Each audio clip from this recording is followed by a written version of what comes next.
Buenas tardes a todos los Good seguidores de... afternoon, everybody here and followers of weightlifting around the world.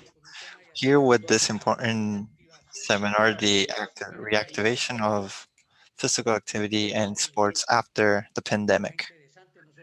It's a really interesting topic, not only for athletes, but for everybody that does sports in the Latin American continent or around the globe. For this topic, this original idea from the Commission of Sports and the Pan American Federation, we'd like to say hi and welcome David Tedeyoa, who is the person who brought this to the Continental Federation to develop it today. As speakers will be from Colombia, Professor Jaiber Manjarres. Good afternoon. Good afternoon, Jaiber. Let's remind everybody that Professor Jaiber is the person that's brought up the most champions from Colombia. Also with us is Dr. Elier Fernando Cortez, psychologist from the regions of Cauca in Colombia. How are you, doctor? Good afternoon, everybody. A- And since we have so many experts in this really important topic, we have from the Republic of Ecuador, Dr. Esteban Loaiza, doctor from St. Petersburg in Moscow. He's been minister from the sports part of the Federation of Ecuador. How are you, Esteban?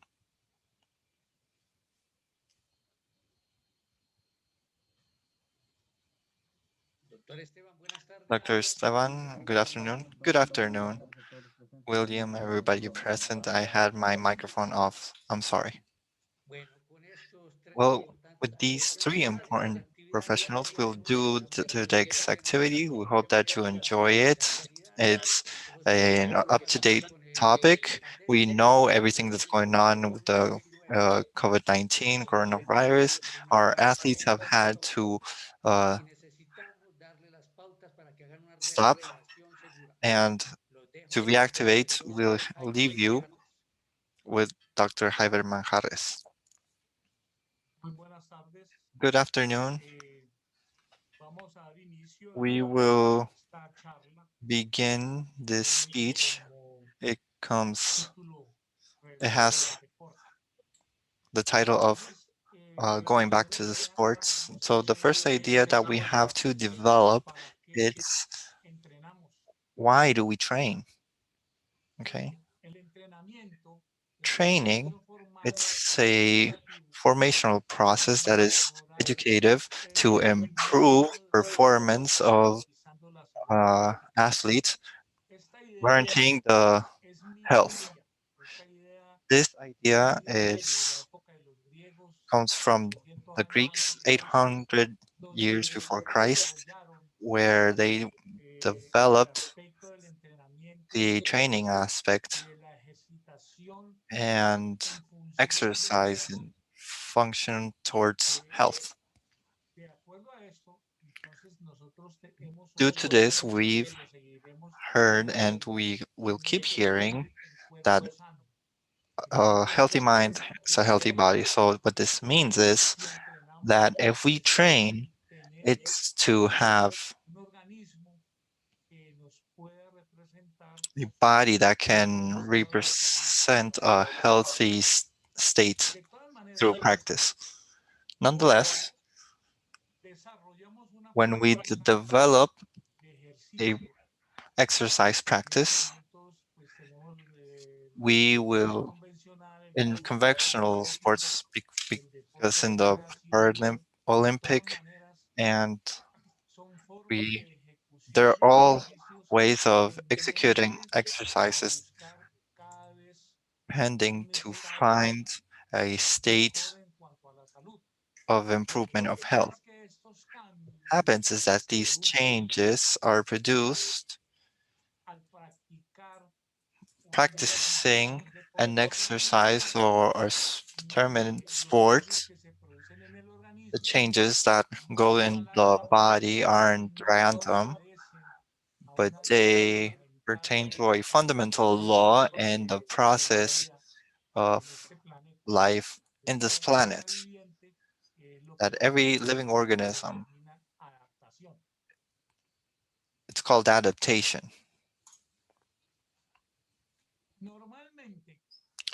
Rarely,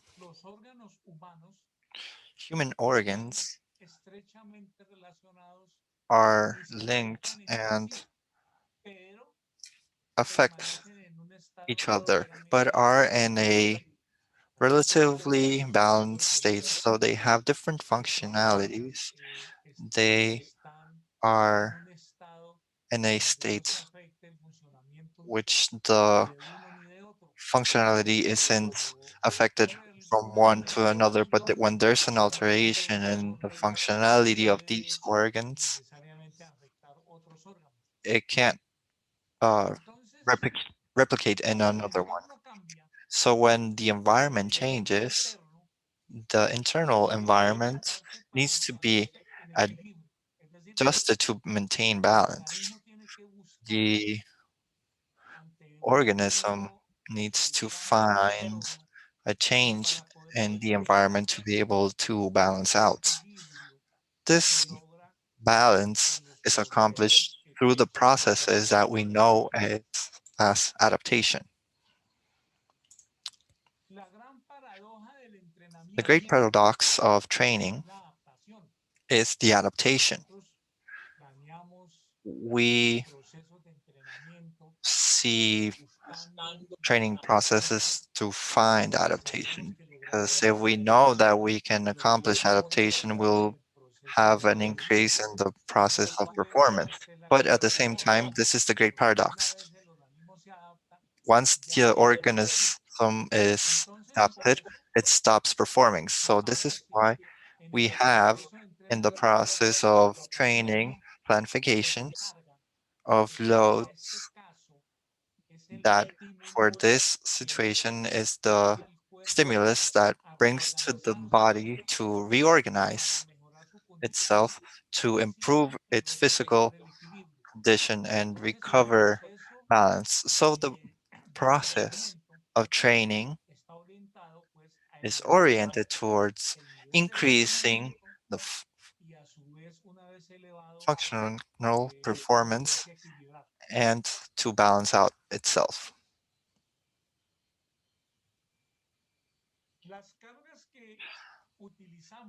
The loads that we use to drive these adaptation processes is the physiological uh, weight referred to as its intensity and volume. This is fundamental to have the knowledge of this physiological or physical weight and what processes does it have in each organism. And we have in another instance the psychological load, which is talking about the training, and it must be in a competition or a social environment. So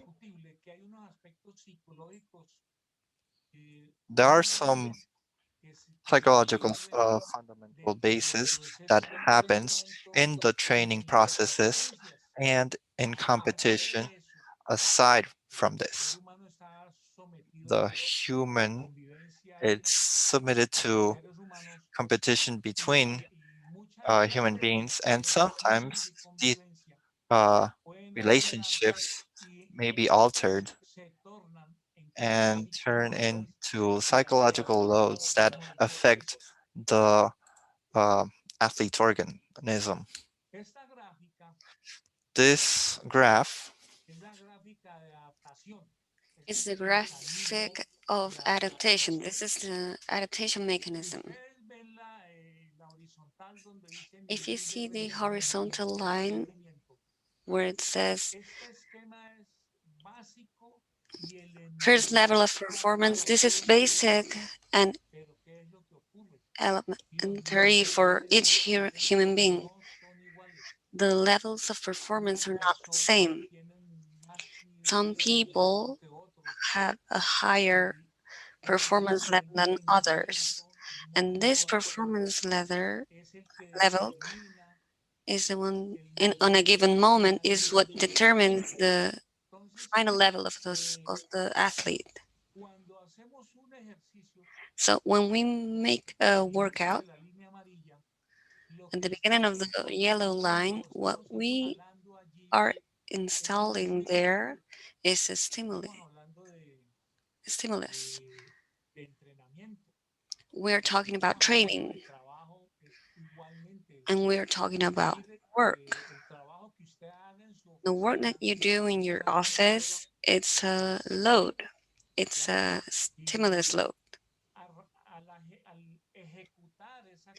And when you execute this load of stimulus, the organism shows a decrease in its level of performance. What happens is that this decrease is according to the volume or the quantity of stimulus that we put at the initial level of performance. And the tiring works the same way. So when we exceed this stimulus in the case of sports, then the overtraining appears. So if the process is regulated normally, then the organism responds on itself, by itself, recovering in order to achieve a superior level to the one where it had begun or that initially presented. And in that moment, the level of performance goes up. This is the adaptation mechanism on of any stimulus on any human being. And what happens? Well, simple. In hours, if we don't do this practice, then this elevation of the functional level starts to fade away. And it's what happens on the concerns of the scientific field is trying to help by different types of recovery systems. Because if we change it in this manner, we'll be able to increase the stimulus. And the answer lies in the magnitude of the stimulus. So this is one of the tasks that we face in the physical therapy parts. For example, trying to recover each part of the body to be able to train more. Because if we train more, we have a bigger chance to increase performance. But this schematic repeats itself in every processes in living things in the world. But the magnitude, schematic is the same, but the magnitude depends on the functional possibilities of each organism. How did we find this out? Simply through the process of training, the trainer is the one that has to realize how much his student can manage and the biomedical part as well.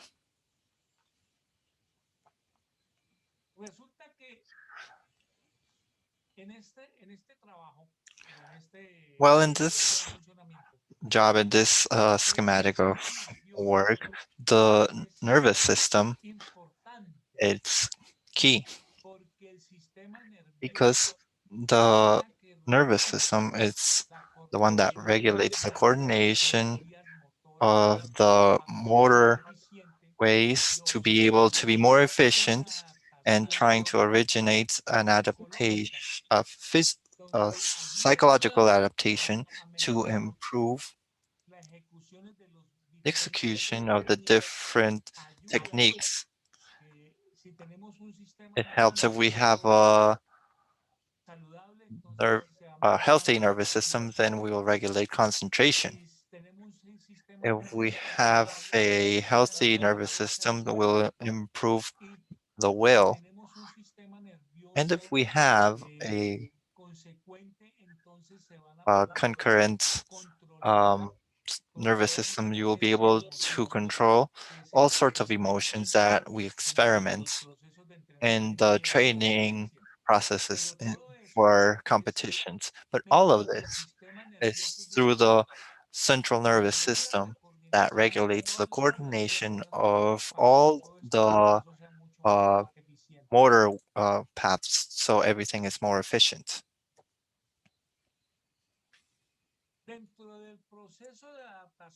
In the adaptation process of physical adaptations, we have organ adaptation, we have um, bone mass adaptation, regulations, and muscles that adapt to be able to be more effective in the absorption of physical stress and the transformation of um, chemical energy into mechanical. Nonetheless, it's a fact we have knowledge that the people that have a lot of work in any activity, the recommendation is to do any exercise, run, do biking, do anything, because this is the way that we can easily absorb stress per se. So it's through exercising because psychologically there's a lot of dispersion of a lot of things and people uh, dedicate themselves to collaborate so that the organism recovers. And in the same way, when we're exercising, it's a fact that there's a strengthening of the bone mass. There's a establishing of the articulation. And we have heard as well the guys that get up or are developed in coasts are people that have thicker bones because they have been doing their exercises, running in the sand, and this is a good way to strengthen articulations and bone mass. There's a lot of tests, or well, it's a fact. When we started training and at an early age, the bones of the guys are stronger than the guys that don't do weightlifting. This was already investigated. What happens is that it improves the circulation system and the respiratory system. And at the same time, it works for the metabolic ways and gives um, for the airways. So let's observe how many things happen when we train and how many negative particularities happen when we stop training. And I think we haven't put enough emphasis in this, but there's some considerable alterations when we stop training. So what we're trying to um, going deep into is all of the effects that happen in the process of adaptation originated by training.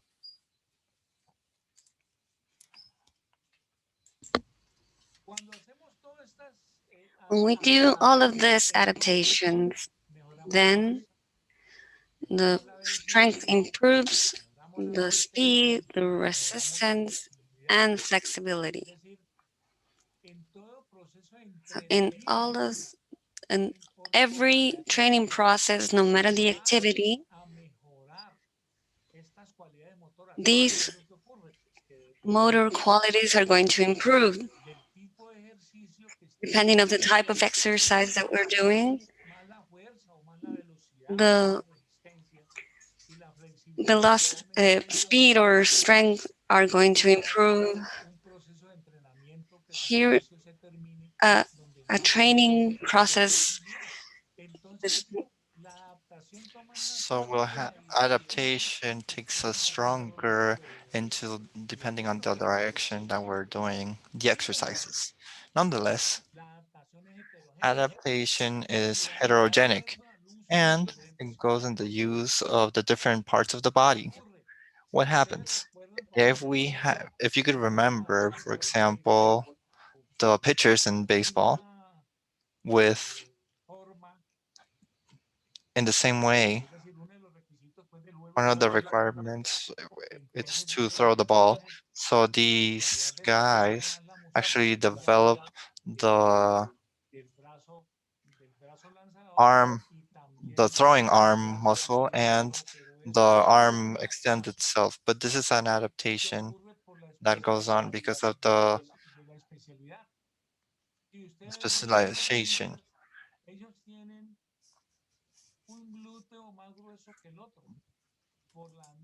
There's people that walk as well. They use their hands, their legs more because they walk so much, so they increase their leg mass as well.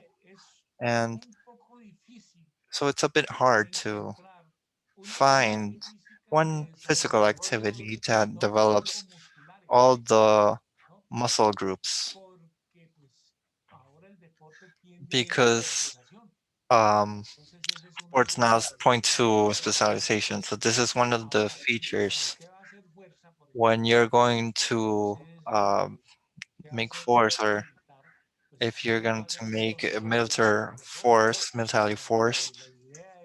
and the idea is to try to let the other hand that isn't doing the uh, work balances out.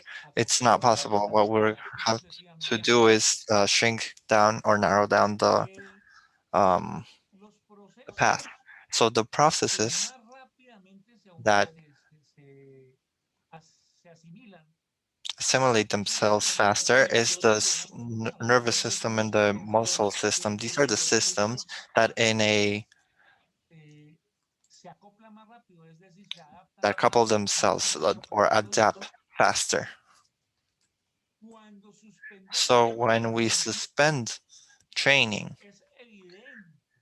it's evident that there is an phenomena or an effect against adaptation with effects, as we mentioned, that are profound in um, the body and in a lot of systems and in the psychological that is fundamental as well.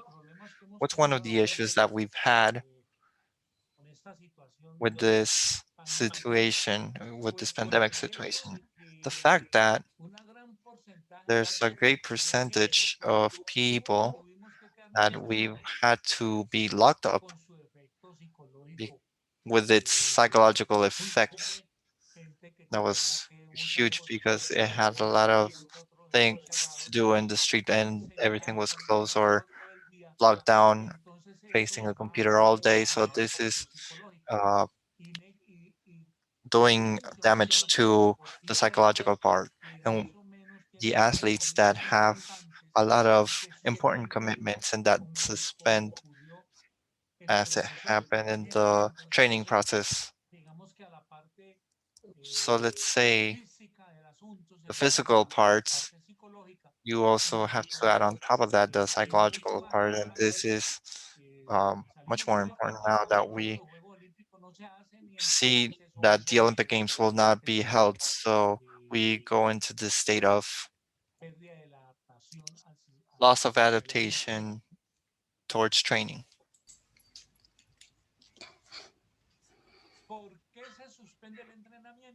why is the training suspended? This is one of the causes Sorry, these are the reasons why the training is suspended. It's what we as trainers, in the first place, must investigate or be conscious about before establishing or proposing ways or systems of recovery. Why this happens? Because of illnesses that can be viral or metabolical, and we are already living this. These illnesses,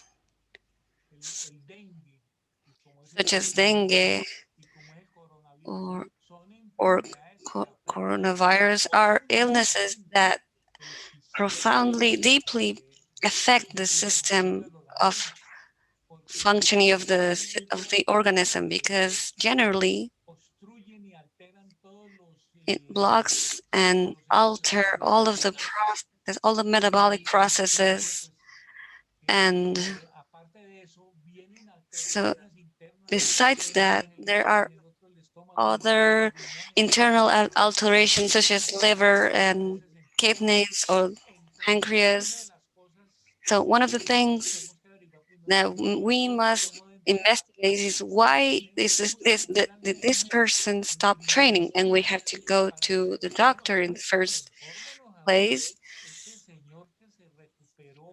So tell us why this person that is recovering from of this illness, when will he be ready to start a new training process? We got to be careful with this, because it's very probable that the guys go to you and tell you, yeah, I'm feeling great, and then they start training and they get dizzy. So in this case, we have to go as in the first place to the doctor before starting any process of training again. So the doctors, as this is an illness that has had a lot of diffusion, All the damage that this illness has caused, it's maybe we don't even know how much. So the first recommendations is that we find the doctor. Let's hope that it's the doctors that have to do with training processes. And then we have other causes for suspension, which is um, fractures, broken bones. So these illnesses can generate maybe sometimes surgery. So here it's critical that physical therapy has, because there's this part of going back to training depend of these professionals that are in charge of going back and placing the athletes with his injuries fixed already. But we have to be careful, because many times athletes, when they going back to training, they say it doesn't hurt, but they could maybe have worse injuries than before. And then we have very critical and profound situations, which is of social environment situations that a lot of study situation that they moved from a place to another when they were really young, when their parents separated, and there's level 1 or 0 that have transportation issues, that have um, feeding issues, and all these situations that um, compose these social environment. And this is critical, because sometimes boys stop training, but we don't really know their social environment. And this is extremely important. having the profile of all the situations. So the causes of training are very different. And before establishing a training process, we have to be conscious of all these situations.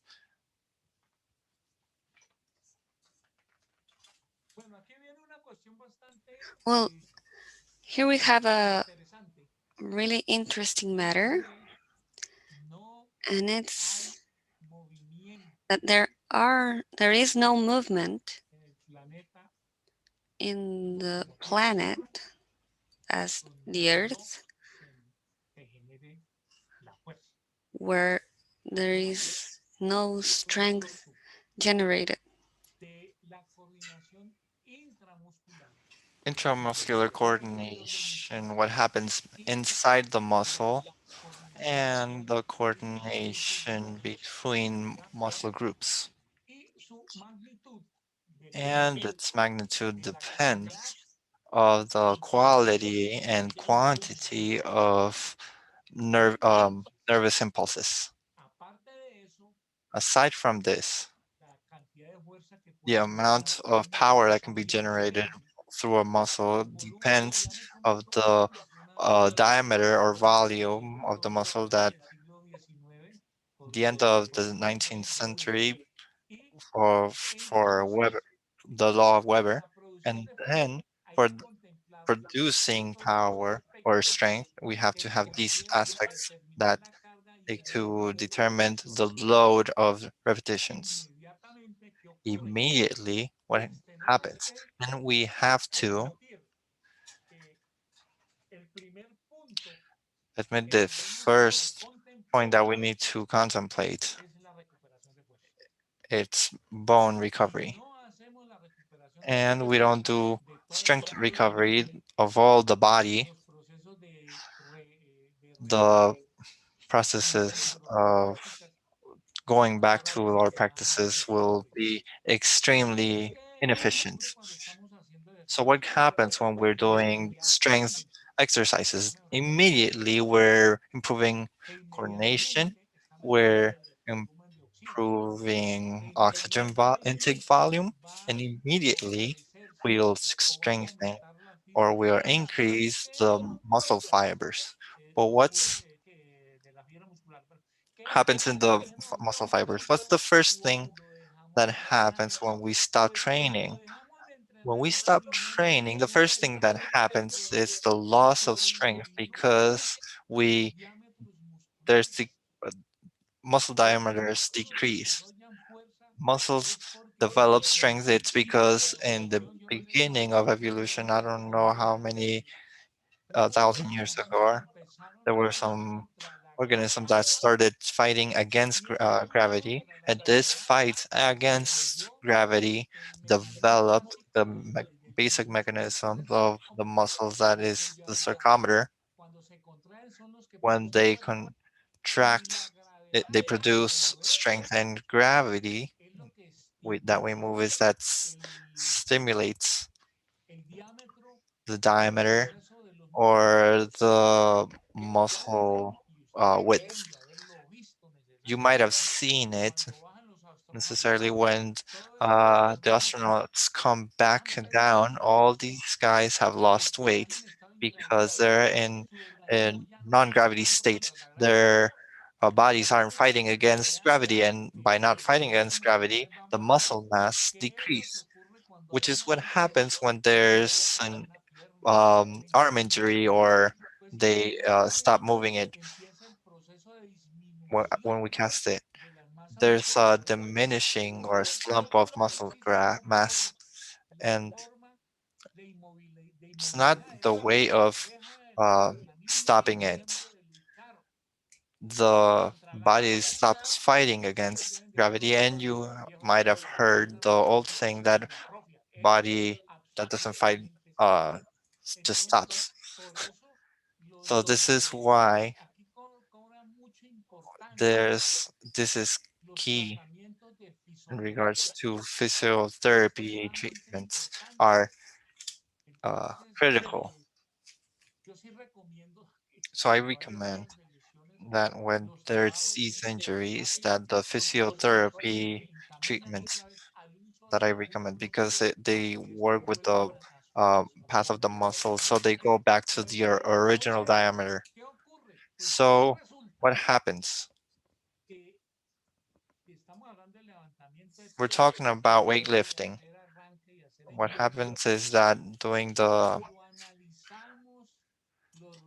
snatch and clean and jerk, when we see the electromyography registries, it's clear that all the muscle groups are in the execution of these two exercises, that they don't they aren't timely, this is true, but there is an order where they participate. So this is key.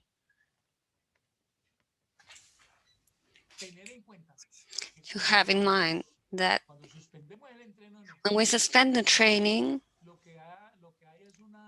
what happens is an immobilization or loss of body weight because the four bigger muscular group stopped working. And in second place, generally, when all of these types of injuries that we have mentioned happen, there is a decrease of everything that has to do with physical preparation in general. Thus, there is a decrease in the motor. All of these aspects we have to bear in mind for the return to the training. So there are many situations. What I want, or what I'm proposing is that the return to practice is not as simple as you may think. Take a look at all the things that we've mentioned, all the things that get altered when you are training, and the things that get altered when we stop training. So, for the return to practice, we have to take into account the level of the athlete and all the aspects we mentioned, like the age, how much time of training he has, how to solve the situations that occasion the suspension of the training in order to get the readaptation done. So when we make a readaptation process, we have to have in mind a situation, as we had said before in the graphic, we have the same pattern of response, but what we don't have is the same magnitude of response. There are organisms that react faster and others that react slower. And that idea, you as a trainer have to have it clear. The trainer is the one who knows this person, the one who knows his capacity of recovery. So he also know how is his adaptation capacity, and what we have to do is to readapt again, make him make the body used to a rhythm of training again, and also the gym environment works because it could happen that the person moved to another gym or another city and he has to readapt again to training. So the return to practice has First of all, preparation. In the execution of the snatch and the clean and jerk uses the general groups of muscle of the body. We need to start with this. Let's start with the exercises that are basic and most general. And in second place, in the preparation of the motor development, physical preparation, it's basically oriented to the development of general balance. If we improve general balance, we'll immediately have a basis to improve internal muscle coordination. So these are key points. Now, it's not recommended to begin doing snatch and clean and jerk because it's the central nervous system has lost its functionality. So it doesn't make sense going to do special loads when we need to begin through the general loads. Regarding general force or strength, well, through experience, there might be other systems, but it's what we do. We do weekly sessions for 3 weeks, 3 to 4 series, and 3 repetitions. What are the weights? The weights are chosen where you could do repetitions, and this is the trainer that decides this. We cannot say, okay, 40% or 50%. No, we don't change it. We're improving the balance. And this is done through a lot of repetitions, and we don't care so much about the load in regards to magnitude. We think about execution. When we finish training, then we could do a test to find the biggest results that they've had. They cannot choose the squats organized. When I was well, I could do 200. Now I do 100. So I'm. You can't do 200. You have to do what works in that moment, in the training moment, that third week. So then we have 4 weeks when we execute loads up to 80% from 3 to 5 series and 3 to 5 repetitions. Why 80%? Because 80% it's already determined in a lot of places. This load is the amount of repetitions. It's a stimulus that the body accepts to be able to produce muscle mass. So since we're in the process of increasing muscle mass, so we have more strength, then we need to work basically with this load. That it's the load that will stimulate metabolism. So we increase the muscle mass. What happens when we stop training sometimes is that people gain weight or their fat levels because what happens is that mass when you lower the loads, the protein loads, the mass increases. But when you have the small mid in weight, we have an increase in mass and not muscle mass. But in physical preparation, I'm showing you some exercises that were taught by Alfredo Calderon, our and we've been doing them from August of last year when we couldn't go to the gyms. Then minimum we could do virtually these types of exercises with these duration. So we had excellent results. And in the part of the flexibility exercises, this is a part of preparation because in this part we couldn't leave it, these things. But in the physical preparation that's general, we could include what is launch and walking games with balls of any type. And we also have the competition of our biomechanic Alfredo Reseco, Dr. Alfredo Reseco. let's say it was all of this was elaborated in agreement, and we've seen that the people that we managed to uh, train, now that we could train a little bit more, we've had a better recovery, because if we have a physical basis that is good, or of good volume, when we have specialized preparation, we'll be able to recover more faster.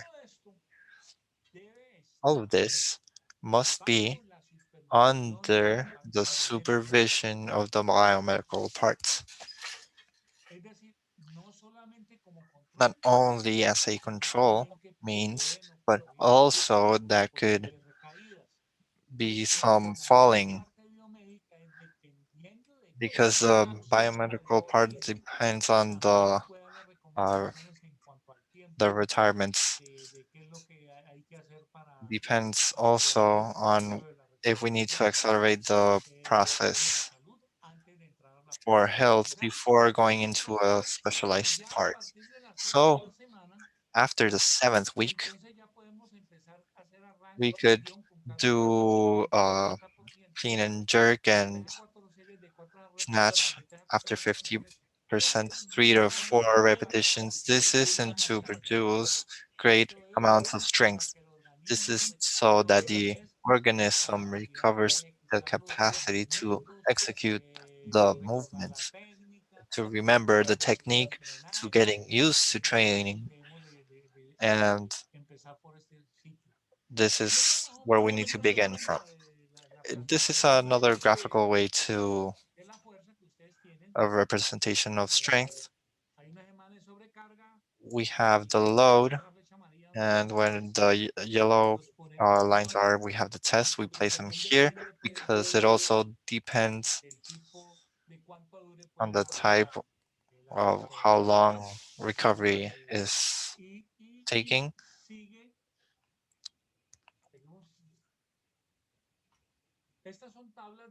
These are training tables that you have 3 times a week, 4 exercises where we work around 6 repetitions with the loads that we've seen to be able to produce the increase of strength, of general strength in the whole body. This is schematic. This is another schematic for 6 weeks.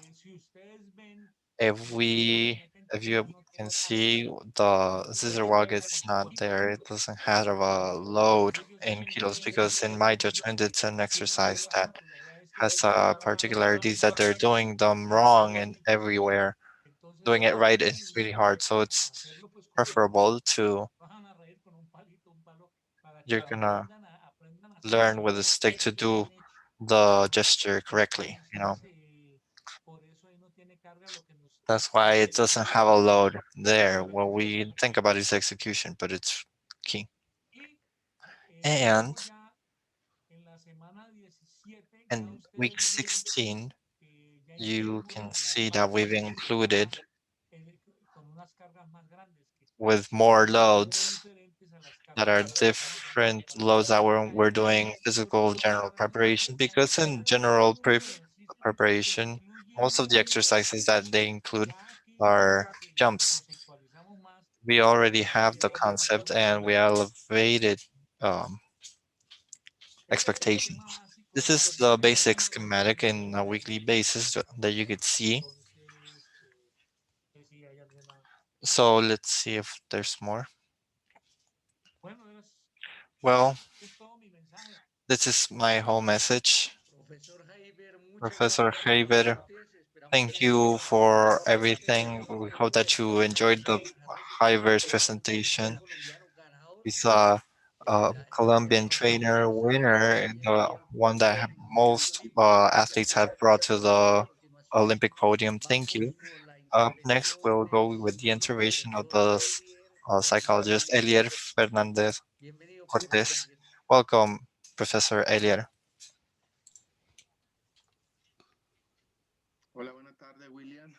Well, good afternoon, William, and all of the attendees of this webinar.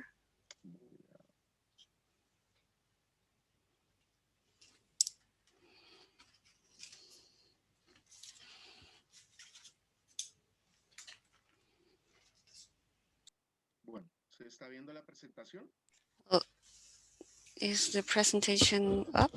Sí, doctor, perfecto. Can you see it? Yes, it's perfect. Okay. Having into account the pandemic conditions in which we are right now since last year, I wanted to present this topic, and it's what happens in the brain of the athletes before, during, and after the pandemic. It's a very interesting topic because we are social creatures and we are almost we need to have the hug. The human beings needs to be present, and this pandemic has left many consequences. In some cases, very positive things, but in others, what it has to do with athletes, it has been a really complex situation in which we have had to work really a lot because not everyone, it doesn't affect everyone the same way, but we have to. And it's very important in these times. I like this type of expression. It's trying to live on the best way. It's a really exceptional moment when everything's hard. Our routine, all our schematics of thinking and behavior have seen have been affected. We have to go and modify everything that we regularly did on our daily basis, and one day to another we stop doing them. This was a huge impact. From what I said initially, that the human being is a social being and we need presentiality, we need company, we need to move, and we need to change all these types of structures that have generated great challenges for a lot of people to be, for some athletes, say the um, main work that we've done through this pandemic is to establish the pandemic as a challenge that we have to uh, come out stronger than what you came. That's why I established this interventional topic. It's very specific, and I hope to contribute and comply with the expectations that we're talking about, and to come back to the sports part as intended. Here, there's a term that scientists, neuroscientists use, and it's probability of negligence. It has to do with all the emotions that produce the different communication media. And to offer these types of communication, it will also impact in a great manner. It will impact us to a point that we'll feel ill for all these types of information that we're receiving. That's why, in a moment when we were all in lockdown, the task for athletes and it was that they need to channel out the type of information that they want to access, that being television, radio, or social networking, and that many times that they were going to do it, because when we hear the news, we'll hear the negligence of probability. The probability to get sick because of what news is saying. All how many people are um, infected, how many people have died, how many people in the family have going or are going in a critical situation like this. And this obviously will generate and alter the nervous system. It'll alter the balance of the psychological component of the athletes, and it'll impact their performance. So it's very important to channel this information through what medium we will going to inform ourselves. Once or twice will determine that, but the less that we're informed per se, because in a moment that we did the exercise personally to being 4 to 5 days without having this type of information, and you have no idea in percentual, meaning the what of an emotional load it is. So this was a huge task in the athletes that we have. There's something really important that was identifying if the brain is the same or different to the mind. So the mind is completely different to the brain because the brain is the mass where all the areas are, and the mind is are the thoughts and emotions. So going from here, we understand that if we are in a situation like we are right now, when we are constantly thinking and and the thoughts are associated to when am I going to get infected? When is my mom going to get infected? When my family will be able to go to their activities and when are they going to infect me? So all of these thoughts, this is an iceberg model where what we don't see are the thoughts and emotions and are one of the most important things because everything starts from a thought and it affects the performance, which is what we are basically trying to talk about in this space. So thoughts generate emotions, emotions affect and alter the behavior, and the behaviors have a huge influence in the performance of the athletes. So how can we identify this? For example, athletes that haven't been able to train again or didn't get to train like impress. Around June or July, we were starting to do it, but not in the regular manner. And athletes are doing with the same intensity, but because of the local, regional, and national activities that the government had. So it's very important to identify that starting from the psychological impact that we've had throughout the whole pandemic, there are athletes that have maintained and have overcome, and those are the athletes that in sports psychology we'll call them with psychological strength, because with efficiency they face adversity and their performance or their behavior throughout the pandemic maintained. That means that they're athletes that are resistant, are resilient, and they comply with their capacities.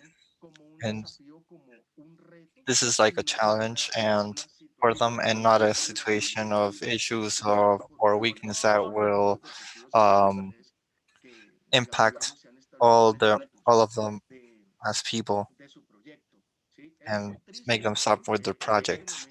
It's really sad in this moment we to comment that there are some athletes that have a lot of talent, and because of one of these types of situations they started doing other activities. But as I mentioned, there's a lot of other athletes that are stronger in their mind and were able to go overcome this adversity. And these are the athletes that we have active and that are giving us a source of information that is valuable. Because if we overcome a situation as critical as this, if the athletes that goes around the objectives competitions there are in athletes of the weightlifting federation that have are at the gym that have a lot of checks that are traveling or are preparing themselves for a Pan American game, for example. If we were able to overcome a situation like this, I believe it's a great lesson and it's a very valuable asset for what's coming up. If today we have one or two or we have three Olympic medals, I believe that we have the opportunity to have and develop and strengthen many more. There is something really important that I want to share with you, in this afternoon, and it's that when the brain learns, when it's something new and it has a reward, when it's something that he likes or motivates it or is interested to it, that's the way brains learn. So professionals or biomedicals that are around the athletes, um, we always try to do different things in order to influence this, in order to get to one of these components. For example, when the brain responds to certain activity. So that is why the trainers, we always told them that we couldn't make the same activities that we had when it was in Essential mode. It's the athlete has been affected deeply and they cannot perform. What we need to do is try to take advantage of the situation and a moment to be able to establish the training so that are found uh, good. It's not the same in presential manner, but we need to maintain it. We need to maintain the group that are there, sharing a virtual space, doing uh, activities, technical activities, but not leaving them out because the pandemic will uh, they will be found useless because of the characteristics of our brain. And in the next slide, I will show them. So there's something that's very important, and it's the interpretation of the situation. This interpretation of the situation, the athletes and the people that are coming, they could make themselves a lot of questions. For me, these questions are key and important. Maybe there are more that we might include, but there's situations that I worked with in this year with athletes, and I keep working because a lot of them are in presential manner, they are still in virtual manner. So from lockdown, from the uh, everything that is, how can I accomplish it, and what is at play? Not only we can speak about the sports part because we have mandatory in the psychological of sports when you touch the human being, when you touch the most sensible fibers of a person, we could be thinking of the objective that was able to be established because otherwise the athlete has a lot of resistance against the situation that we're living, and they cannot visualize, they can scale at a perspective level. And how can I take advantage of the situation to be stronger so that when we go back understand that these types of situations for all the world, and that in this situation depends a lot of things when we go back to norm normality. There's a function that the brain does, and it's survival. Let's say we don't care if the brain was happy or sad throughout the day. The brain doesn't care if you ate some pies or ice cream. It doesn't care if you share time with a friend or on the phone. The brain cares if you uh, go and come back home safe and sound. And this is where the most interesting part in my intervention is that they comply with these three features. Brains are negative, pessimist, and um, afraid. All we could identify all these states in the sports context. They're always saying, "No, in last competition I was doing wrong, and I believe in this one I'm going to do that as well." I don't believe I can overcome one more kilo or beat some guy.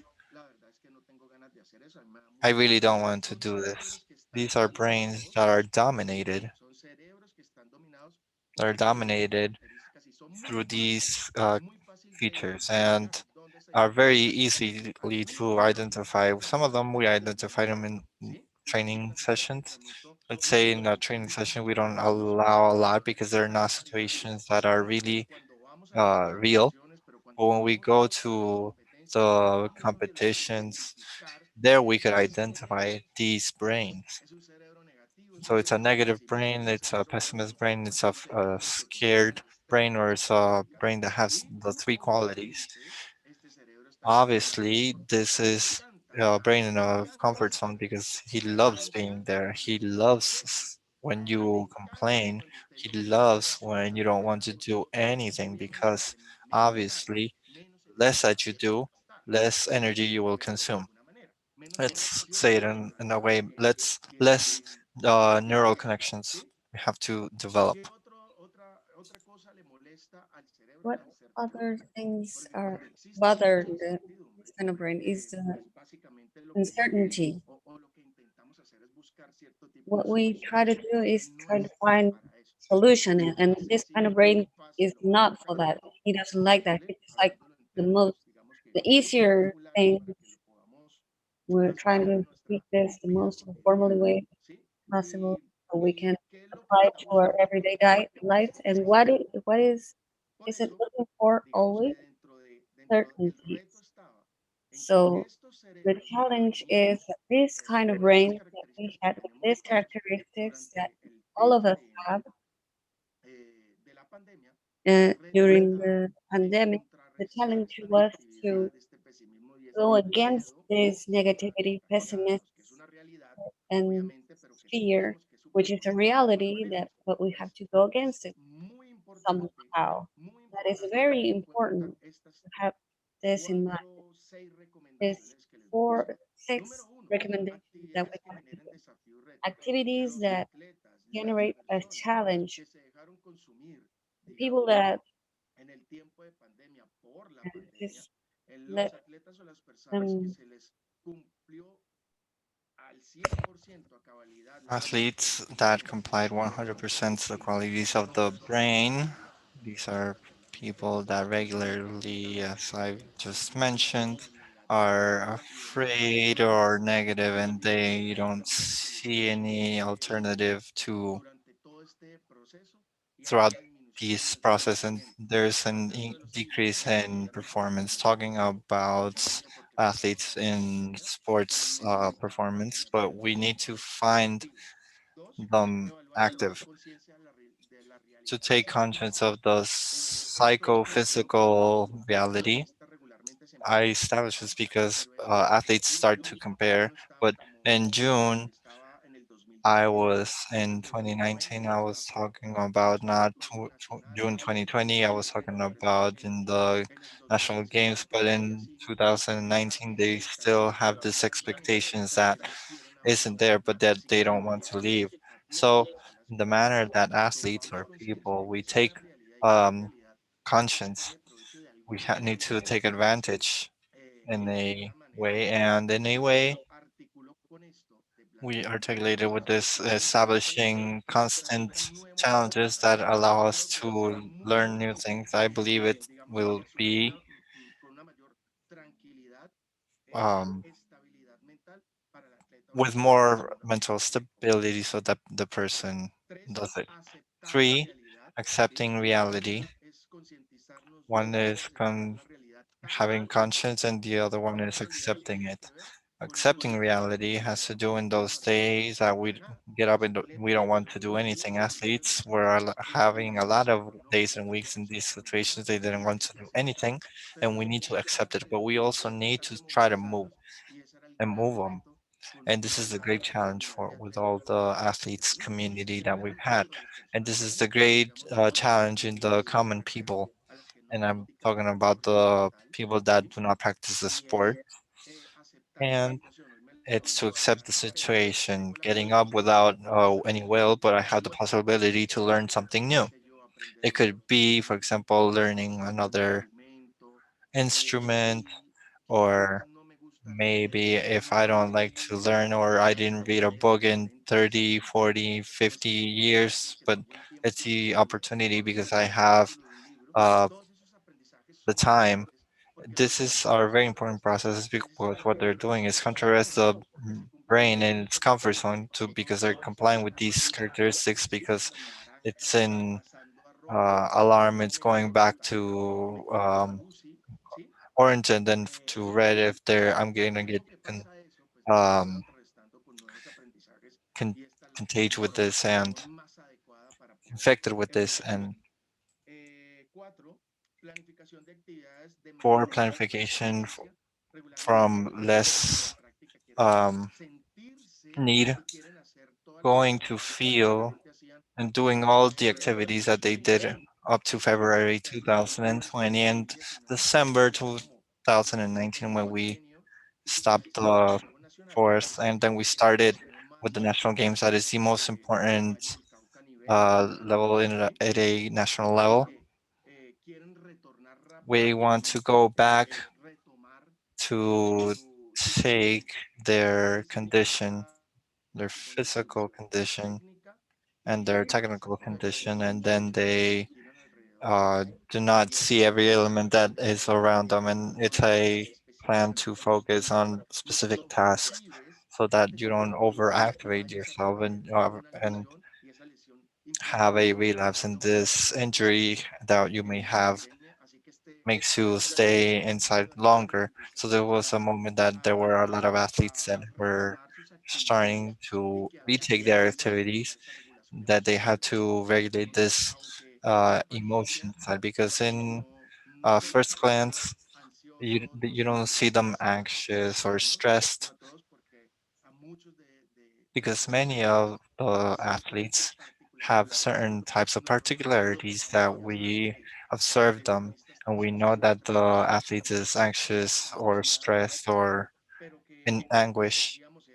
What we would do is say, okay, it's important to that everything is going on, but it's important that we have that you have to do from here.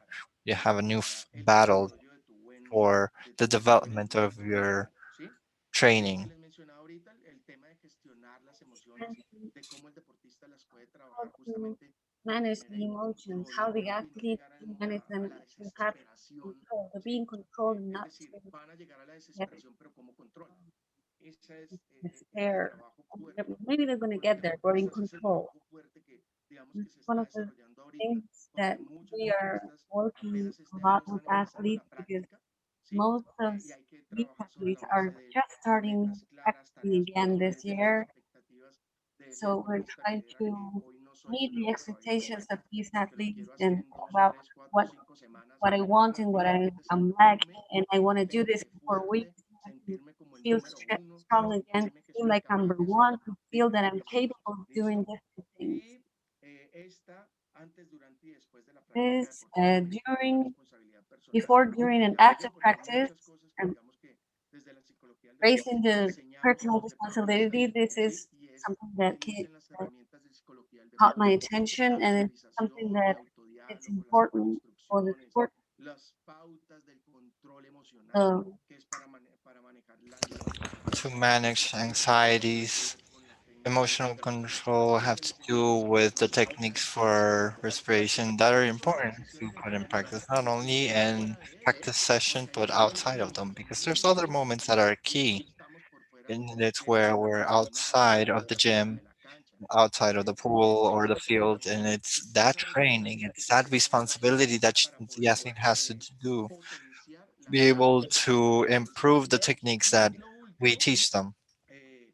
And last is doing conflictive exercise.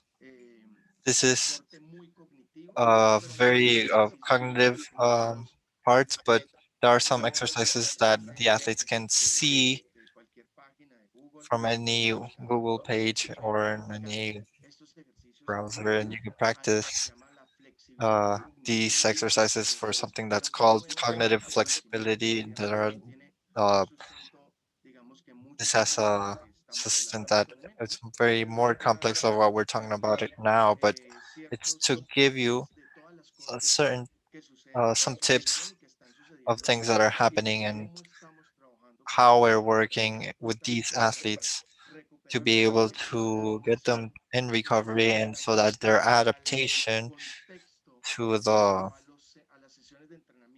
context or the practice sessions and competitions will be in the best manner of all.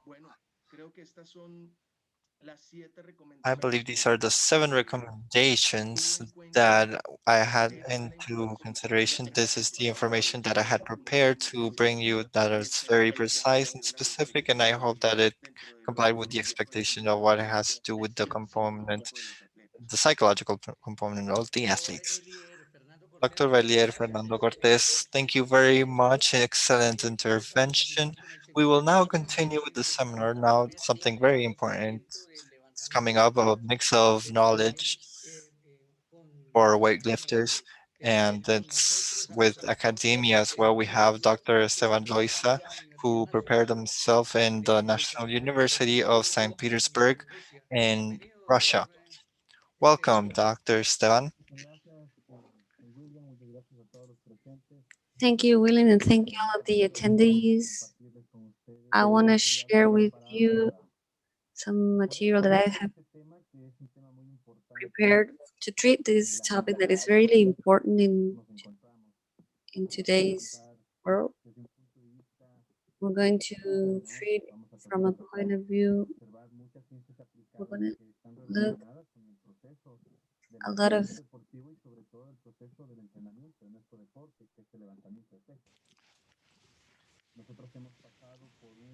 We've gone through a very tragic moment. It was to leave out the participation in real time of the Olympic Games for 2020. The pandemic came without telling anybody, and not only in sports, but around all the areas in humanity. There was a lot of changes, and we have to have a lot of stopping of events, shutdown of events,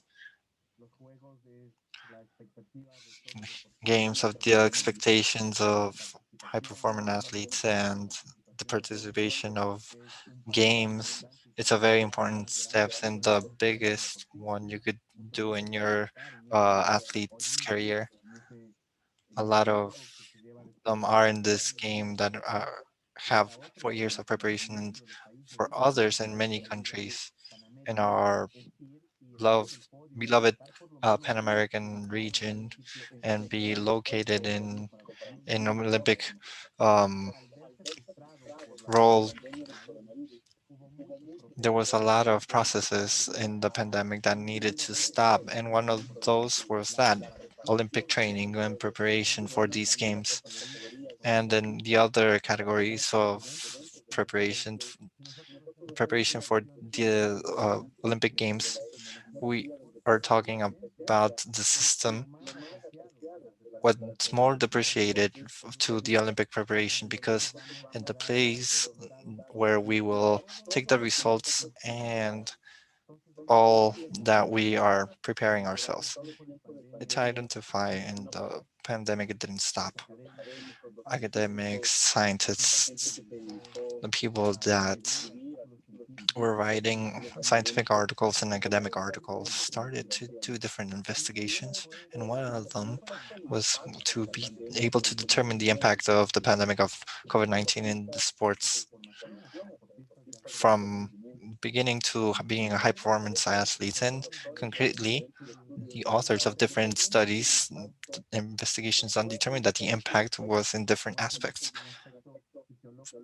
A physiological aspect that we will determine where we see the physical part in MERS and the psychosocial area, the psychological area that is immersed in the mental part and the social part that is embedded in our living and social living.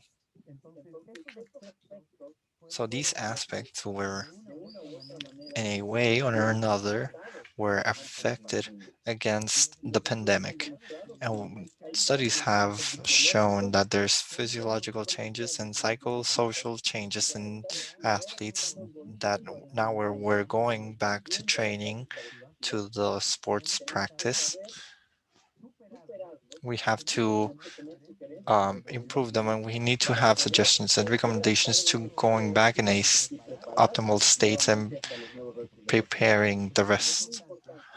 It's key, and we will find, based on the information that I will give you today, to be able to complement the great conferences, the two speakers before me, the technical point of view, to be able to how to prepare the athlete, how to plan out in a good manner the trainings towards the new uh, sports places, and the psychological part that is key. In regards to preparation of the athletes, we take all the aspects, that's the physical, technical, psychological, mainly talk about the multidisciplinary parts. We talk about theoretical preparation, and we also speak about living with the other actors or players that are present in this. The athletes, it's the person that gives and competes and gives results, but the athletes, there's a lot of um, other influences like uh, trainers that are there to give what the athlete needs in a community, having good nutrition to be able to find the doctors. All these confirm the key players of where the main subject here is the athlete. All of these processes will help the athlete to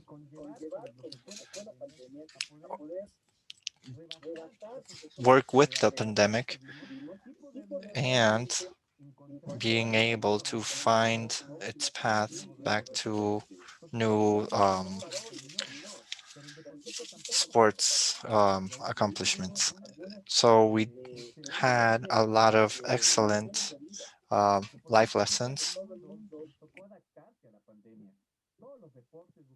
Every sports trying to find a way, one way or another, to train. The first 4 weeks, maybe people stopped and they didn't do anything because of fear of everything that could happen, all of the psychological aspects that could. But then they started trying to do it, finding ways to do it. Athleticism, swimming, all of the disciplines tried to look for ways, to start training again and maintaining a physical status that helped them to overcome the psychological issues that were coming because of the pandemic and the isolation of the world, of the social life, and everything we had to live during the first months of pandemic.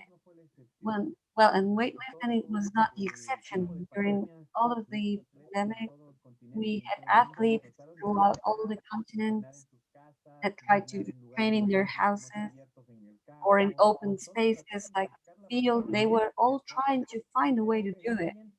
But the environment of the training environment that they were having was not the appropriate one. Like because we had determined scenarios to do this with the direct treatment of the trainer from a Zoom screen is not the same.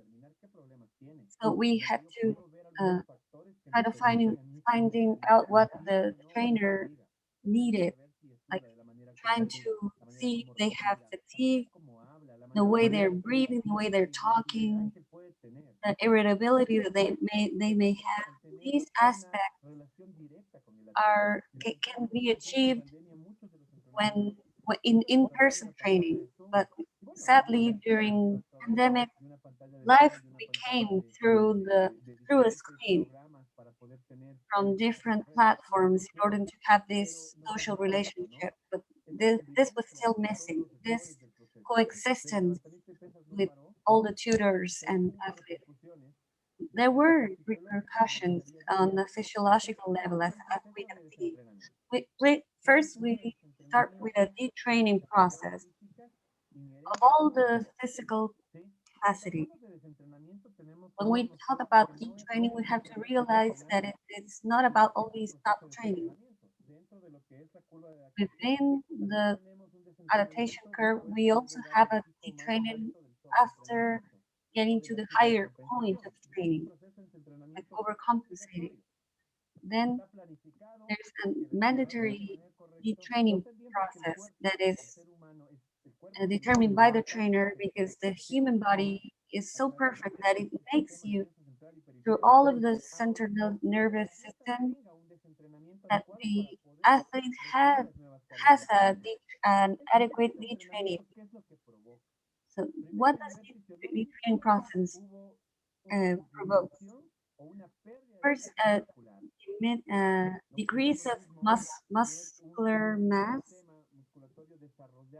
We may have a muscular system developed. Where there isn't a systematization of application of loads, we have a diminishing of muscle mass. And when this happens, it affects other physical alterations like power. That's the particularity. When we diminish this physical part, there's a diminishing of power and strength, but as well of balance. What it creates issues in the technical part of the we have in our sport, and all of these effects are produced immediately.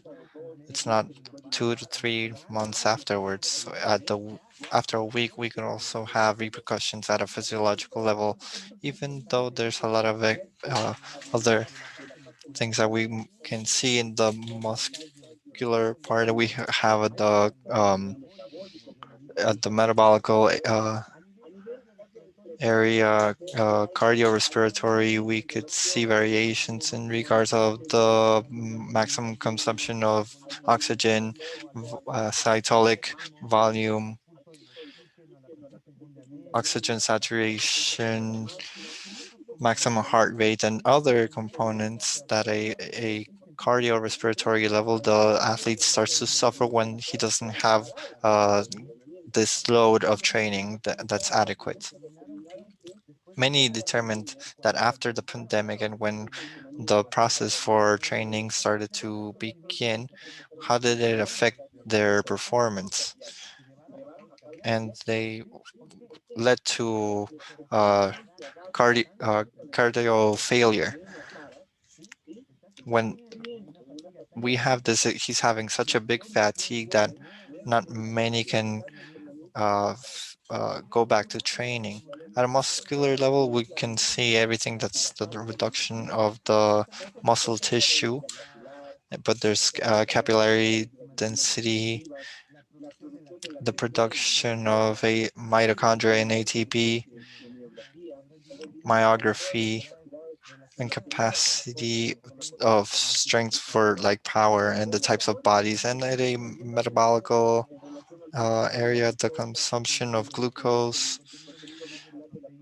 con, con the levels of bicarbonates in the muscle mass, and all these metabolical components. And at a physiological and psychological, at a physiological neuronal, there's a lot of changes. But what is the fear that we have as trainers, as athletes, that if we don't take into consideration all of these effects or these losses, what we can have is to have a risk, and then we start to do it again.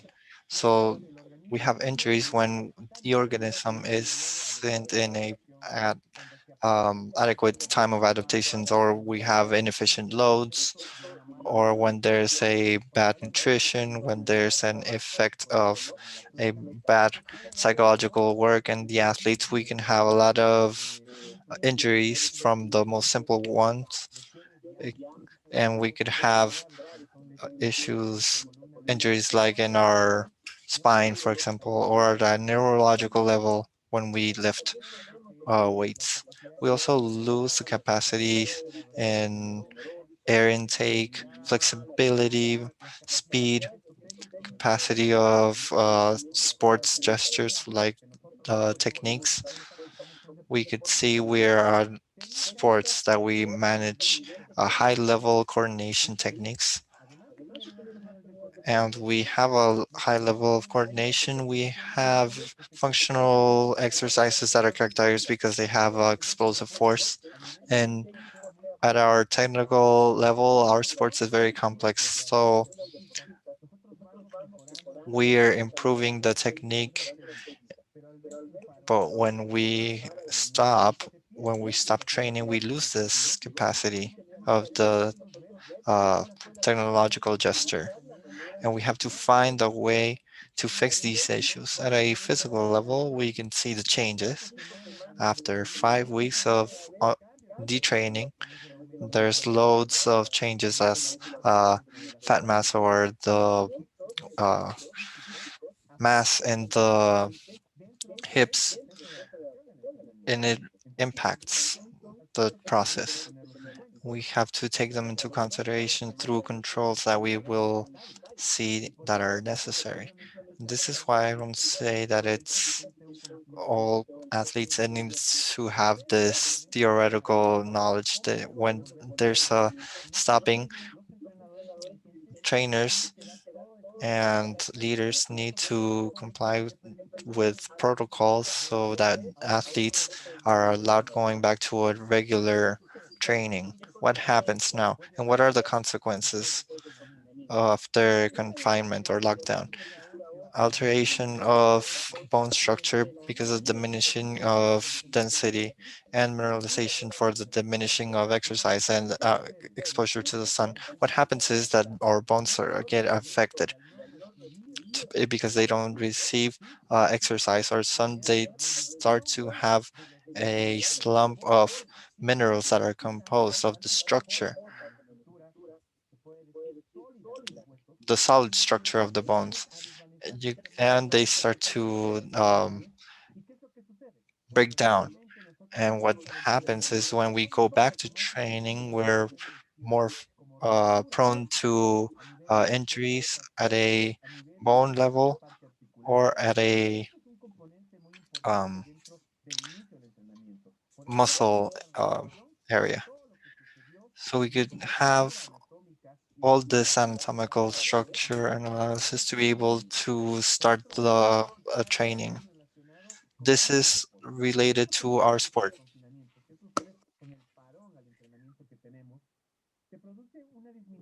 Happens is the diminishing of the glycogen. You know that weightlifting, as we had seen before, is characterized in a sport.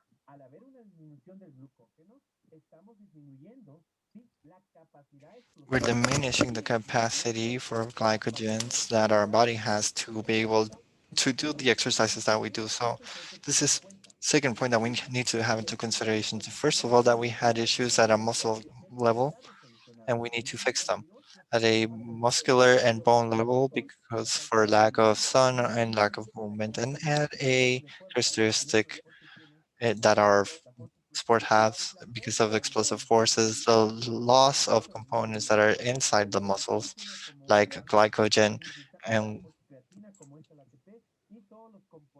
all the components that are inside the muscular systems that make up our sport. So what do we have to do? We need to go back to the regeneration of all these components through what?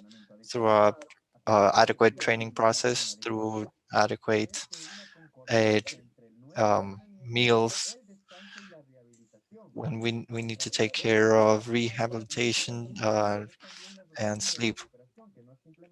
We need to have a recovery that isn't just sleep. So there are different using different methods, using physiotherapy, simulation, water simulations, and other methods that are out there right now to help the process of training in sports, and which is in a sport that we needed so much. Aside from everything that happens in the physiological parts, there was also some effects at a psychological part because the pandemic brought with itself a lot of pain, a lot of loss of dear ones. It brought as well the way of thinking of why does this happen or why are we changing from day to night our way of life. And not everybody are in the same level to be able to um, go through this. And if some people lost a loved one, to remember this, we're having a very, very big impact that at a uh, psychological level doesn't allow us to integrate ourselves to training in a apt manner. Just remember that we lived from emotions from our uh, teammates with our trainers, and now this affects us in a mental and physical and psychological manner. There was a lot of sport athletes that needed to be away from the first months of pandemic. They were outside of the country and they couldn't come back after everything was a bit more normal. The process to going back into their countries to be able to be with their loved ones, and this uh, affective link that deeply affects them, even though it's effective. The motor of the physical pathways, I control myself, and we have a very good environment in regards to that sense, and we were able to plan that out. And it was something that really affected all of us, like the social and economical part, where we were going to produce, especially athletes, since in a lot of countries couldn't uh, see their reliefs, their payments, their salaries. There was this frustrations that they had because they weren't able to help their loved ones. A lot of uh, athletes are the head of the house, and this affected their families, their fathers, uncles, and in Ecuador, for example, that lived this, the compensation wasn't there in time, and this made a frustration that directly impacted the process of leaving lockdown, and then we have to go back to training, and they weren't all the payments weren't up to date, all that economical side part for the athletes weren't there. They're asking me to come back, but they're not complying. So how can I do this if I have mouths to feed? I can't make a living as well. So this was very impactful to the athletes. There was a lot of studies done at a psychological level.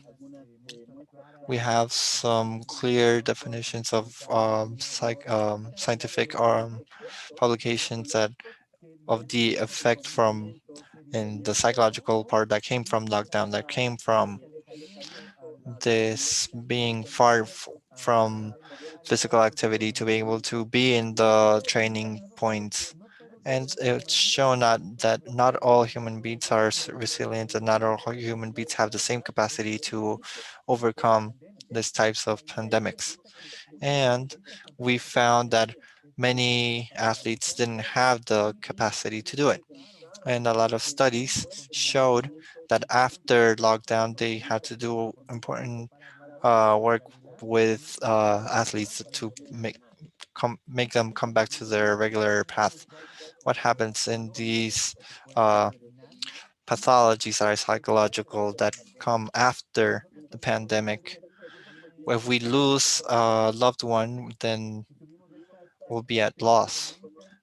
We're facing economical situations because of lack of support. There could be a lot of anguish, agitation, because we don't not have a way to adapt to those new situations. A lot of people rejected the virtual uh, competition because they didn't see the sense in competition. The competition in our sport, especially, isn't just being in a platform and lifting it. It's not having that direct contact with your competitor or that direct contact with the uh, ring sounds,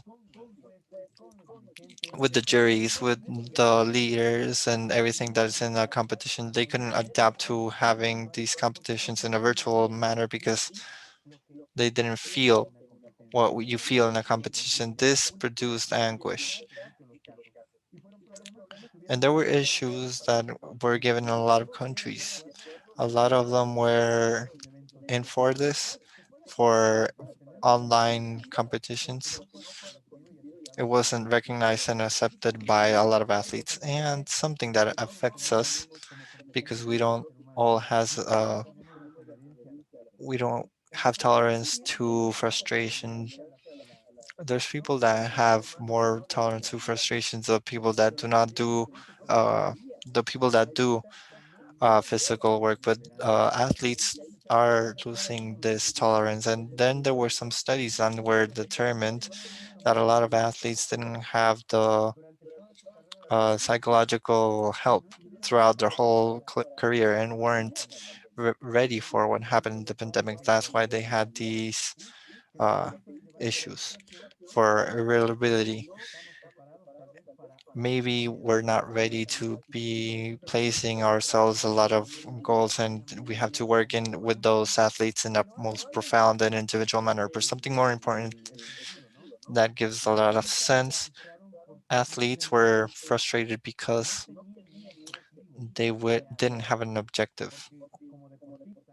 Because as a athlete, I say it because I was an athlete. I lived as an athlete. I played in a lot of international competitions. In the beginning of the year, to plan what you stated and what competitions I will intervene and what competitions I have to give the best results, because not all results are to give your all. Some of them are for preparation to get to a 70 or 90% of performance.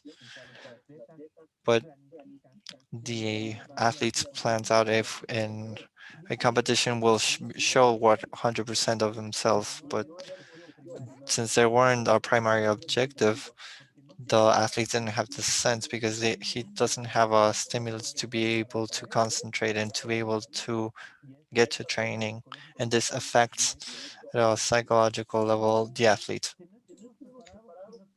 Also, not of all of the athletes could focus their attention to other activities they could do. Like the doctor said before, from the psychological point of view, there are recommendations as to how to control our brains in order to get out of that frustration that comes with the training. But not a lot of us were prepared for that. None of us could focus on other activities that could help us get out. But the athletes who did can maybe have a maybe can speak another language, can play an instrument, can cook and things, and that's something that we are living in the current day, and it's what we're noticing that's happening around the world. Like there are a lot of countries that have vaccines, like Chile, when there's a high percentage of the population has already been vaccinated because of the high levels of contagions. It's possible that this doesn't stop, that we have to go back again to lockdown, but we have to be ready for that. That's when we have to realize how does all of these things that we can do. Maybe read a book or write a book. That's important. That all of us start trying actively to reach success. Maybe if you like music, start playing an instrument, doing new activities that like you, new talents that you may have.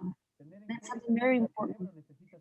Have in mind that the brain must be challenged, and when the brain is challenged, it learns new things, and when we can relate this with our training life and our sport projects.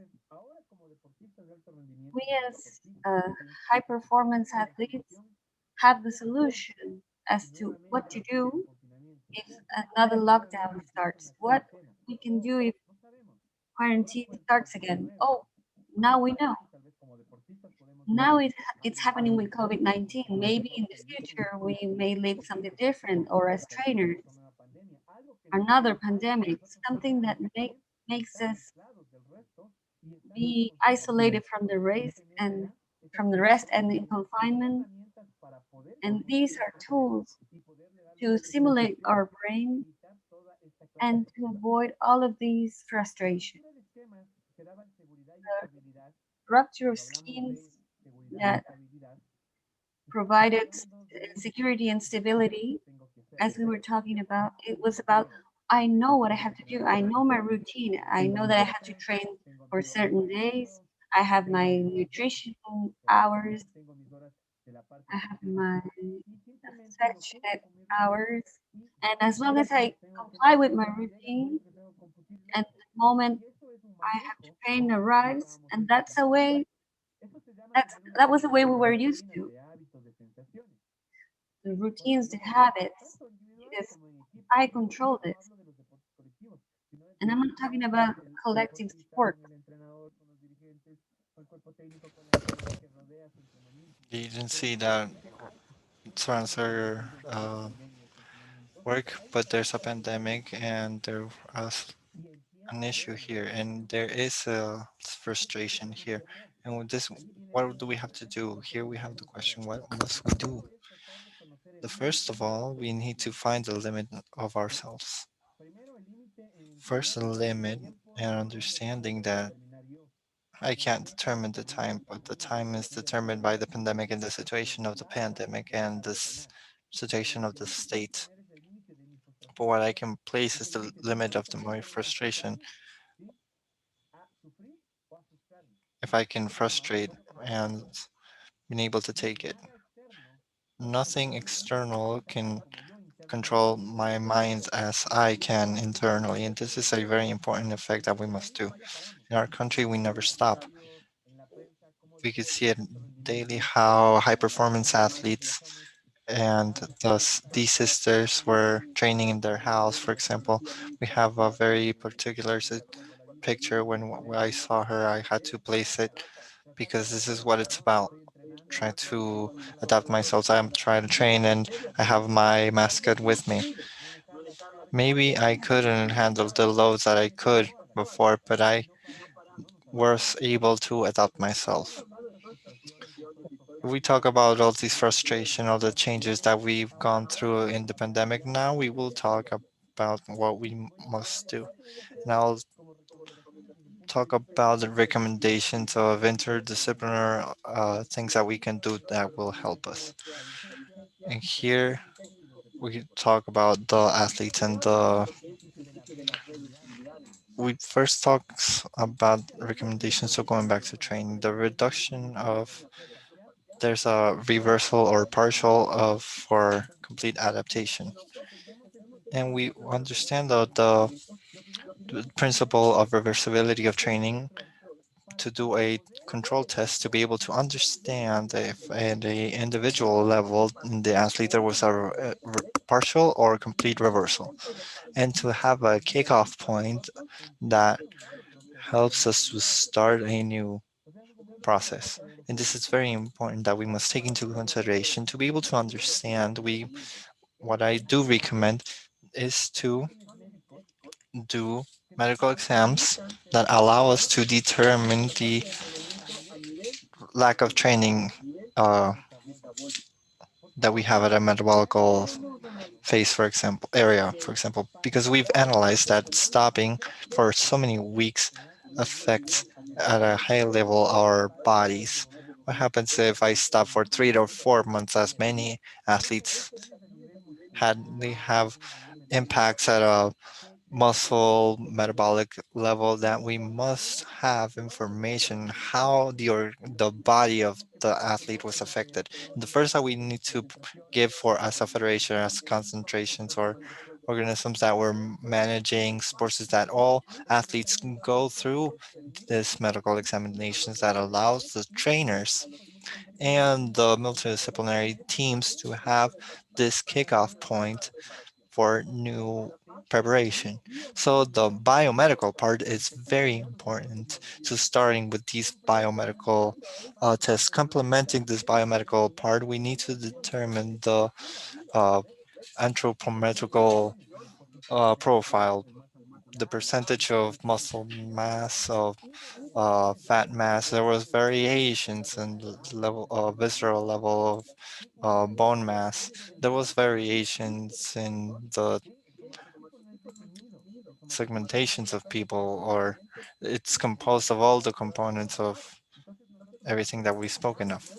So we need to do an anthropometrical profile, and we find the athletes and try to plan and give them nutrition that allows us to align them with the anthropometric type for our athletes, because it's determined in our sports that to allow us to understand, to be able to go back to a physical and medical data state that is adequate to be able to train for the new sports challenges. The next step, it's the psychological profile. The psychological profile for the athletes post pandemic, to be able to understand how, as trainers and the athletes, because the athlete has to have the information. One of the important parts of sports training today is that the athlete must understand everything that the trainer plans. Because why are we going to do these loads? Why are we going to do these competitions? Because we will have to change to these training, because I established uh, this. The athletes must understand this to give the 100% in its execution, because otherwise he'll just repeat everything the trainer's doing. So at a psychological level, the athlete must understand all his implications. And there was a sports psychologist that needs to give recommendations to the trainer and to the athlete as well, and to the um, board as well, because everybody has a role in their thing, but everybody must understand to help the athletes get to success. So here the analysis of type of personality adapted by the athlete post pandemic,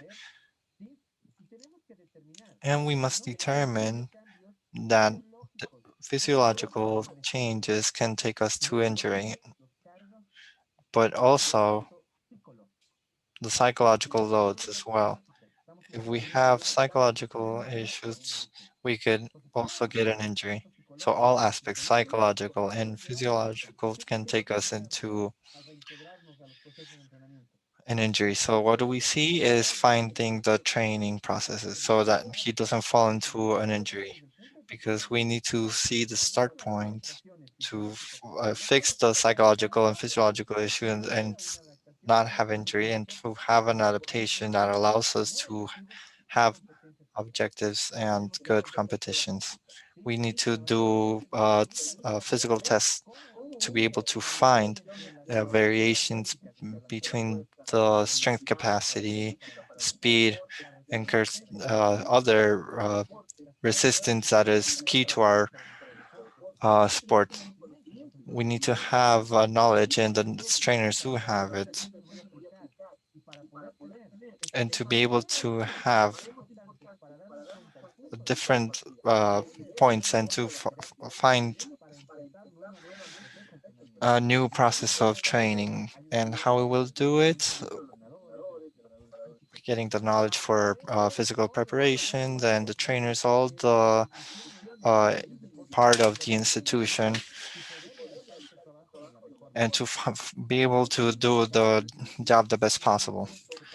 There's also a point that not in all countries is there, but there's to establish a biomechanical control for the technical part. Because if we don't remember the implications that we have at a physiological, psychological, and at a technical level, the only way to determine if we have technical implications is through a biomechanical control, a control that allows us to determine uh, test some parameters that are important within what our sport is. For example, execution speed, the maximum height of the bar and trajectory, and we'll find all these implications.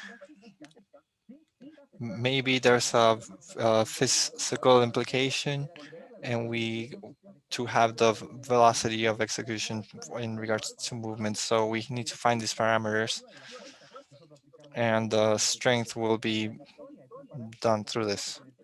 There's also technical errors that are done by the athlete and are provoked by what lack of a physical condition because of wear of muscle work that isn't adequate, and we need to uh, strengthen the muscles and to find and fix these technical issues. Motor control has to do with the cognitive work and give a neuroscience work. We're talking about a revolution in all sports, and in our sport needs support of the neuroscience work that allows us to develop all the cognitive areas, so the control, direct control of our minds towards physics, to the central nervous system adapted to a control for a peripheral system control to be able to find results that we have to develop, creating a new environment for training and having a multidisciplinary team that is adequate and not based only in the technical parts, but the scientific part as well, the medical and the psychological parts. Our sport at a Pan American level doesn't have a lot of scientific development because of what we need to is strengthen. And the athlete needs to have control to will, planification, to have a good performance of psychological profile, to be able to have the knowledge from the trainers of new trends in sports, and to have it's very important that we have all the infrastructure of for physical, because Returning to the training on a physical way, it's not like we used to have it. We have to comply with all the rules of conditioning,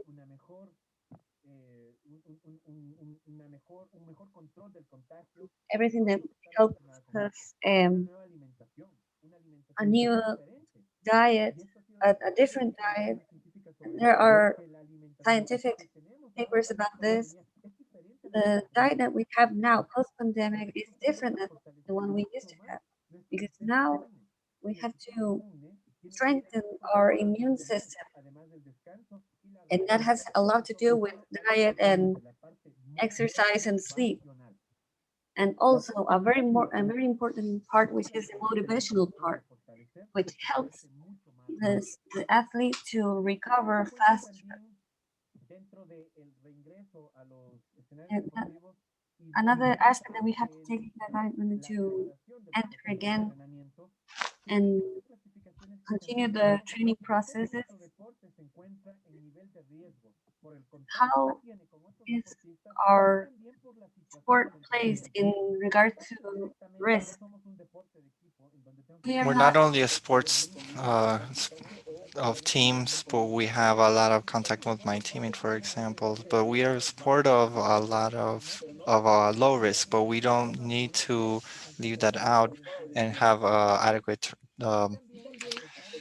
policies inside the training place within a building.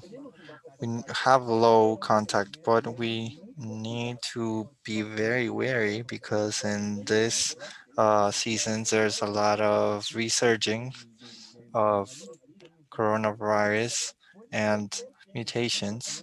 We could have a lot of people infected within this new challenges that allow us to establish this. Tokyo 2020 was left behind, but we have 2021.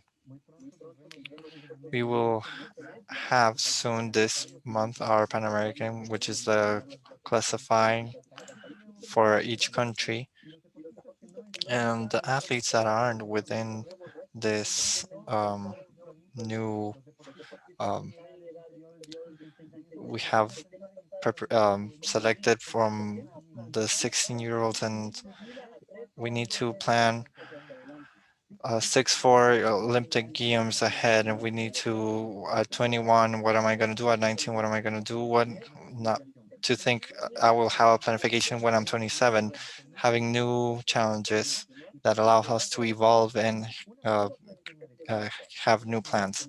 A planification that is good at a team level. Where are we? Where do we want to be? Our sports scene that we have right now is to compete. The future scene and a good planification at a technical level for trainers that they need to do is new experiences for planification, new training that isn't only the application of loads and weights, but having new rules that have training is much more better, and that we need to resolve other issues as well. Some other recommendations that I always do is that not being close to the psychological part, and I'm not going against the recommendation of our psychologist because co- sports coaching and psychology works differently. Psychology works into seeing the past to resolve the future based on the present. Sports coaching doesn't care about the past, just proposes goals in the present. So this perspective we could establish to help our athletes. Yeah, learning to a bit of sports coaching that allows us to help them so that their new goals are so huge or better in regards to what happened before the pandemic, and that we realize that the only responsible ones that we could do as athletes, it's ourselves. That means it doesn't depend on the system or externally or our competitor if we're not prepared. The mind controls the body, and if my mind is prepared to face huge challenges, I'll get it because those objectives allows you to little by little evade this.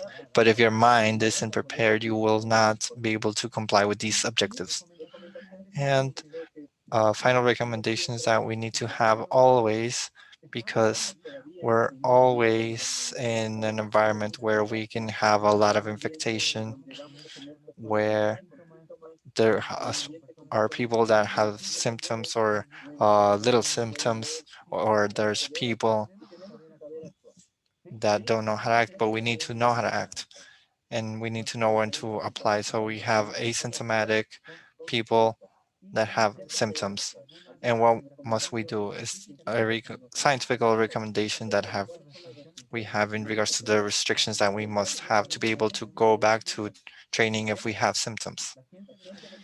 The science determines that at least if we have little symptoms, we need to do recovery, and then 2 weeks after, we don't have 2 to 4 weeks to be able to go back to physical activities.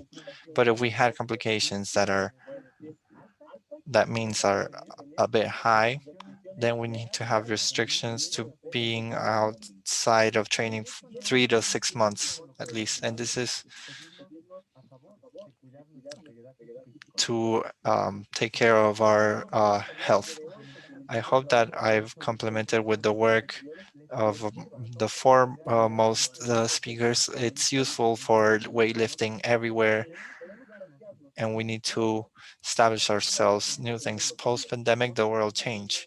Post pandemic, we're more human, we're more effective, and this needs to be in our sport, and we need to be more human. Thank you very much.